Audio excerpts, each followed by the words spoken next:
শীতকালের শুরুতেই প্রচুর আমলকি পাওয়া যায়, তাই বাজার থেকে 250 গ্রাম মতো আমলকি আনিয়েছিলাম। কিন্তু কাঁচা খেতে গিয়ে কিছুটা খেয়েছিলাম আর কিছুটা তিতার জন্য আর খেতে পারিনি। তাই কি করা যায়, দেখা গেল যে আমলকির চকলেট বানা যাক, এটা হজমি হিসাবেও খুব কাজে দেয়। তাই আমি আমলকির চকলেট বানিয়েছিলাম। তো চলুন কিভাবে করলাম সেগুলো দেখা। এই যেগুলো বেঁচে গেছিলো সেগুলো নিয়ে নিলাম আর একটা পাত্রে জল বসিয়ে দিলাম। সেই জলটা গরম হতে দিলাম। যখন ফুটে এলো তখন আমি ওপর দিয়ে আমলকিগুলো রেখে দিলাম এই ঝান্নির ওপরে। তারপর ঢাকা দিয়ে আমি 10 মিনিট পর এসে দেখাচ্ছি। এই যে এগুলো এখনও কিছুক্ষণ হবে, তাই আরও কিছুক্ষণ আমি উল্টে পাল্টে দিয়ে ফিরে আসছি।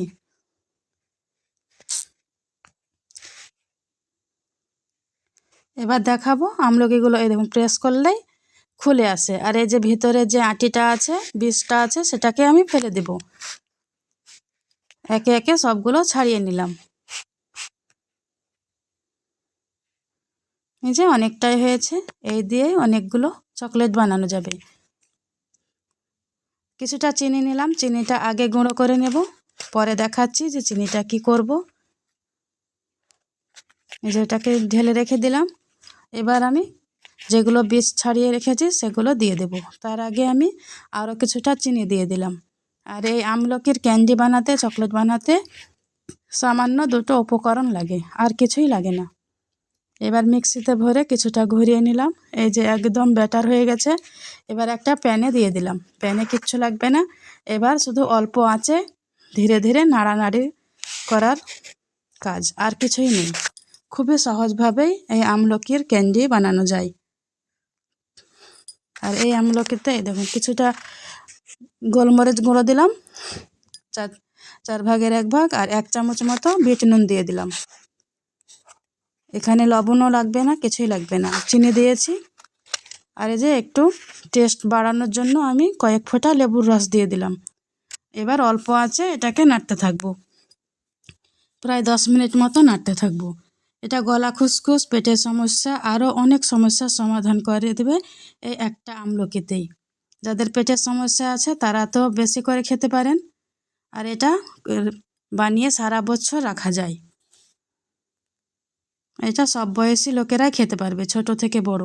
তবে লুকিয়ে রাখতে হবে, ছোটরা যদি এর টেস্ট পায় তাহলে কিন্তু একবারে খেয়ে নেবে, চোখে দেখতেও পাবেন না, যেটা আমার সঙ্গে হয়েছে। আমি শুধু বানিয়ে রেখেছিলাম কিন্তু আর খেতে পাইনি। দেখছি তো থালা ফাঁকা। থালার ওপরে একটু তেল ব্রাশ করে দিলাম হাতে করে, সাদা তেল। এবার থালা যাতে আমি ছড়িয়ে দেব, একবারে শেপ করে ছড়িয়ে দেব। এখানে রোদ লাগবে না, ফ্রিজে রাখতে হবে না, এমনি এখন শীতের দিন তাই টেনে নেবে।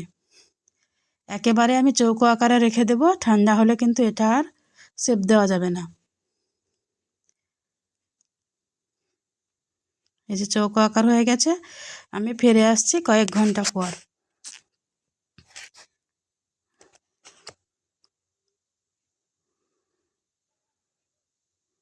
রেখে দিলাম।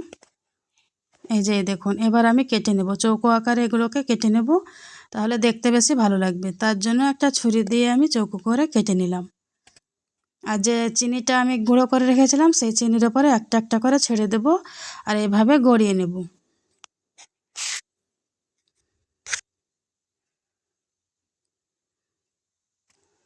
সবগুলো একসঙ্গে দিলে হবে না, গায়ে লেগে যাবে, তাই একটা একটা করে দিয়ে এভাবে গড়িয়ে দিতে হবে।